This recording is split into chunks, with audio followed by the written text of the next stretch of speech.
हाय नमस्कार, शुभ सकाळ सर्वांना. तर व्हिडिओ करायचं कारण काय तर तुम्हाला सांगते. सीताताईंनी एक व्हिडिओ टाकलेला आहे बघा. एवढं वाईट वाटलं ना तो व्हिडिओ बघून, तर काय सांगायला नको.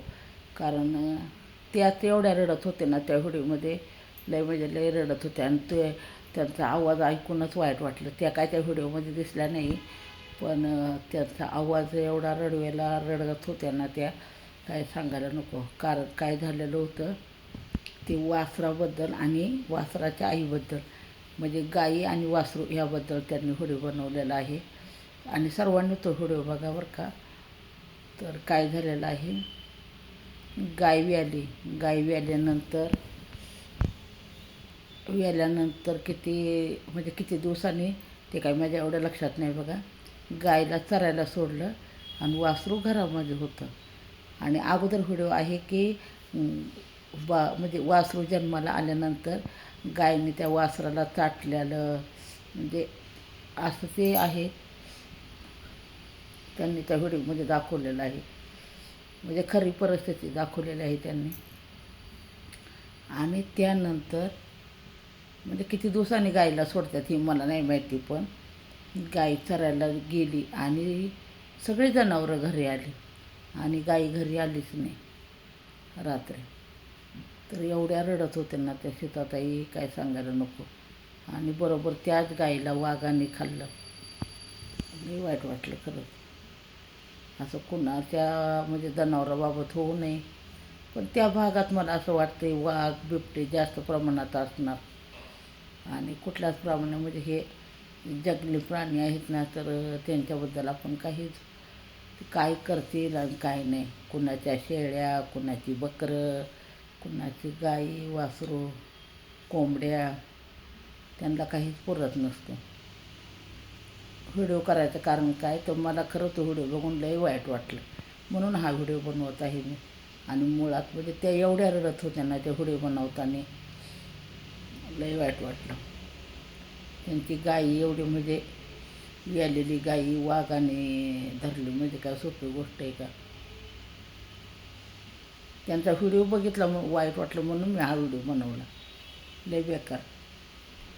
कुठल्याच म्हणजे जनावराबाबत, माणसाबाबत किंवा कुठल्या प्राण्यांच्या बाबतीत असं व्हायला नको. एवढी बेकार दुर्घटना झाली. आणि अजून एक सांगते, आमच्या गावामध्ये बघा एक 13 वर्षाचा मुलगा जेवत होता आणि लाईट गेलेली. पाणी येणार होतं का आलं होतं, लाईट गेली.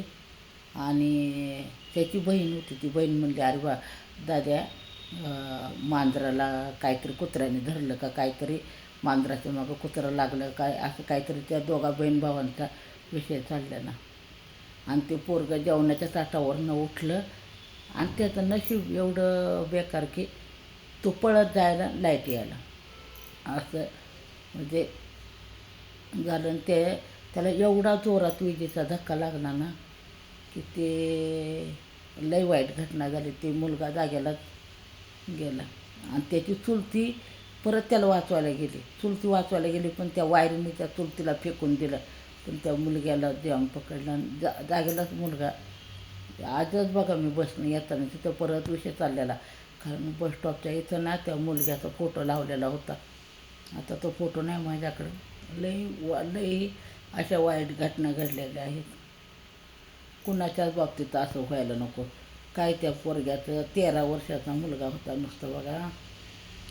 आणि जेवत होता, जेवतेला ताटावरनं उठून ते मुलगा पळत गेला. आणि तेवढ्यात लाईट यायला.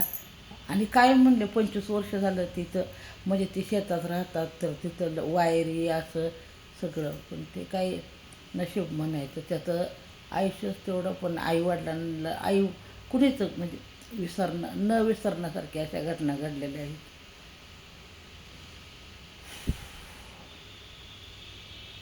लय बेकार. आणि अजून एक घटना होती की गाडीवरनं चालता झालेली आहे, ती तुम्हाला सांगितलं आहे. ही पण गोष्ट सांगितलेली होती मी तुम्हाला, पण लय वाईट.